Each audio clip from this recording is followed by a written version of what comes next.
Hello there, I'm just back for a quick update just for you now. I've just completed the encounter mode in chapter 1 and have finally won that encounter. If you don't want to see what the monster is in encounter 1, then don't watch the rest of this video, okay? Otherwise, I might just flick up to the board. I've taken off certain things from the board because I don't want to give spoilers. As to what might happen on the board during encounter 1, but you will see the models. It's the ones that are on the Kickstarter page. I think 99% of people know what the monster is anyway, but I'm just giving you a chance not to watch this video if you don't want to know.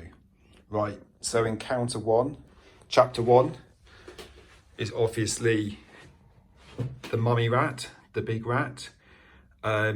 This thing is a beast, I tell you. It's not going to play. It's not going to play quietly. I'll tell you that now. Each monster, you do get 3 stages to each monster. Stage 1, stage 2, and stage 3. It's safe to sort of say really. Enjoy stage 1. Enjoy stage 1 because you're not going to enjoy stage 2 and stage 3 of this thing. I'll tell you that now. It is a beast. It will throw all sorts at you. As you can see, all the models come really well packed, and just a bit of advice. When I first played this, I took a couple of rats out or a few rats out when you set up the board. Don't bother. Get all the rats out, place them right next to the board, because as you can see, you're going to need them, pretty much all of them, probably pretty quickly. There's no rat going to be standing by on the side of the board doing nothing, okay? I did try playing with the dice, I have to say. I started off playing with the dice. I had to do about three checks during the city phase or the story phase. I failed all 3. I drew multiple blanks on each check I was doing.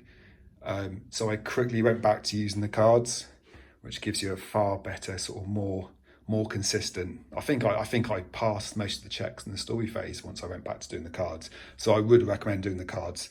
The dice just feel a lot meaner. I was just rolling blanks all day with those. So yeah, like you say, you finally beat this thing. Absolute excellent. Oh, another thing about the cards as well, you've got to keep shuffling them. You go every so often, you go through the decks, so you have to reshuffle them again, and that's why I tried using the dice, because it's quicker just to roll dice than having to reshuffle cards every so often. But like I say, the cards are more consistent and more gentle on you, I would say, than the dice.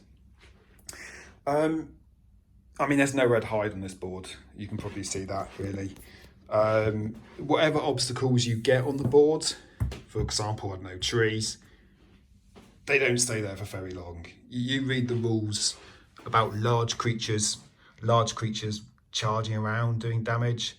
When they charge or they get knocked back, whatever, they destroy obstacles.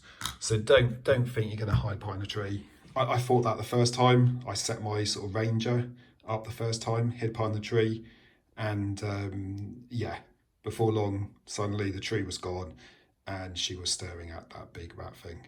So yeah. Excellent. So how did I do? I had the Birdman. You can see he's sitting by the side of the board. He got knocked out, so I had to use one of the man-at-arms to replace him halfway through. There he is. To be fair, he didn't do much. He came on, distracted a couple of rats, tried to kill one, missed. But you know, it was a good distraction. It was a good distraction. The War Bear, brilliant. I do like the War Bear. He was still on 4 health. Unfortunately, he kind of got marooned in the middle of the board with loads of rats around him, so he couldn't get across to the big rat, the rat queen, the brood mother, and do any damage there at all. Priest and the penitent, brilliant, absolutely excellent. As you can see, both of them were just on 1 health dice left at the end. Great armor, brilliant armor he's got, as opposed to the Birdman, who is very weak or very defenseless. Brilliant. The penitent did the final killing blow right at the end.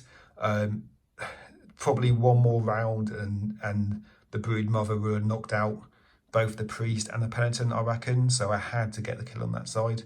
on that round, which was brilliant. Which I did in the end, excellent as well. One quick thing just to remind as well, I forgot the one rule I completely forgot about. If you do attack and you miss, that character gets there's the determination rule. I completely forgot about that playing this game. It might have been a bit easier if I remembered that, but don't forget about the determination rule if you miss.